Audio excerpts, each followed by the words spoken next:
ప్రాణం పోయినా సరే ఒక్కసారైనా కైలాస పర్వతాన్ని, మానస సరోవరంలో స్నానాన్ని చేసి రావాలనేంత కోరిక ఉంటుంది అందరికీ. కైలాస పర్వతం పాదాల చెంత పవిత్ర సరస్సే మానవ సరోవరం.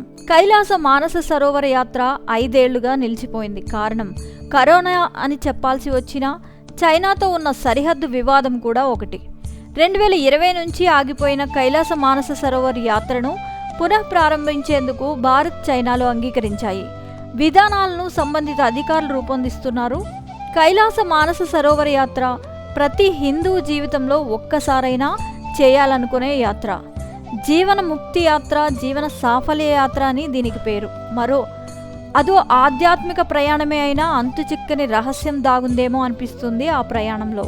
కైలాస మానస సరోవరం పరమ పావనమైన ఆ ప్రదేశం భూమికి, స్వర్గానికి వారధి అని హిందువుల నమ్మకం. 2020లో చివరిసారిగా కైలాస పరిక్రమణ, మానస సరోవర యాత్రకు అనుమతినిచ్చింది చైనా.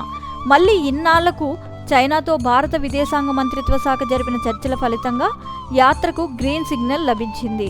అన్నీ అనుకూలిస్తే వచ్చే మే, జూన్ నెల నుంచి యాత్ర మొదలైనా ఆశ్చర్యపోనక్కర్లేదు అంటున్నారు. 2 దేశాల మధ్య పూర్తి చేయాల్సిన ఒప్పందాలు పూర్తయిన వెంటనే కైలాస యాత్ర మొదలు కావచ్చు. ఇక్కడి మానస సరోవరం గురించి ప్రత్యేకంగా చెప్పుకోవాల్సిన అవసరమే లేదు. ప్రపంచంలోనే అత్యంత ఎత్తైన మంచినీటి సరస్సు ఈ మానస సరోవరం. సముద్ర మట్టానికి 4500 మీటర్ల ఎత్తులో కైలాస పర్వతం పాదాల దగ్గర ఉంటుంది. మానస సరోవరంలో చేసే పవిత్ర స్నానంతో 7 జన్మల పాపాలు తొలగి మోక్షం కలుగుతుందని భక్తుల నమ్మకం. వేదం ప్రకారం మనిషి అంతిమ లక్ష్యం మోక్షం. ఒక్క స్నానంతోనే ముక్తి లభిస్తుందనుకున్నప్పుడు ఇక ప్రాణాలను ఎందుకని లెక్క చేస్తారు? బొందితో కైలాసం అనే నానుడి ఎలాగూ ఉంది. పైగా భూమికి, స్వర్గానికి మధ్య వారధి లాంటిది ఆ ప్రదేశం అనే నమ్మకము అందరికీ ఉంది. అందుకే ప్రాణాలకు తెగించి మరీ జీవితంలో ఒక్కసారైనా కైలాస మానస సరోవరం చూడాలనుకుంటారు.